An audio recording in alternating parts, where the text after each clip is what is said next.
The Green Party membership has sent a clear message to the party leadership that they want more young women in Parliament. The party's delegates and candidates met in February to draft an initial list that was sent out to party members for them to rank.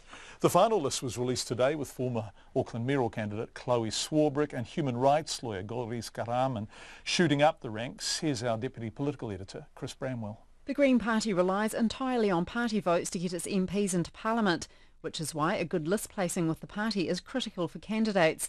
The party's co-leader James Shaw says the list has a mix of experienced hands and new talent. This list has new leading Te Ao Māori and Pacifica voices. It has climate change activists. It has a human rights lawyer who will also be the first member of Parliament to have started life in New Zealand as a refugee. Golriz Karaman has moved 5 places up to number 10. Ms Karaman left Iran as a 9-year-old escaping persecution and war. She's a human rights lawyer and says that field remains her passion and will inform her work as an MP. My focus will be human rights and sort of democracy building, and I always say it's sort of because I've seen the world without those things that I feel the real urgency in that, and those are things that have been sort of undermined by this government as well. So for me it's sort of upholding those very Kiwi values. The former Auckland mayoral candidate Chloe Swarbrick has moved from number 13 on the list to number 9.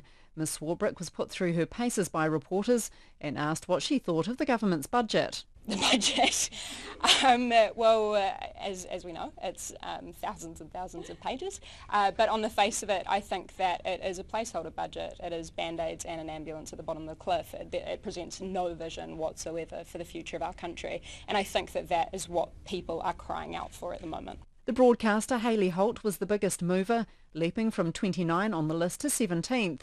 She says she wasn't disappointed to have such a low initial list placing. The reason I did this is because I really believe in the principles and the values of the Green Party. I'm here because I love New Zealand and I want to help spread the message. You know, I sort of relate to people who don't usually think about voting Green.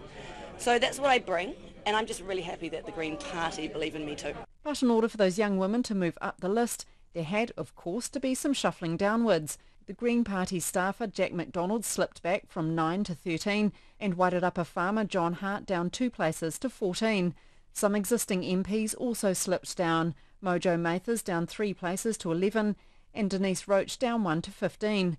David Clendon remains at 16, the lowest ranked current MP. He's putting on a brave face. Well, certainly there's been a huge push. The language has been about refresh, renew, and there are only so many places on the list, I guess. At the last election, the Greens won 11% of the party vote, which gave them 14 MPs. They estimate they'll need to get 15% at the September poll, then that will get them 18 to 20 MPs. Ata wete whare pāri mata mō te hōtaka o te ahiahi nei, ko Chris Bramwell ahau.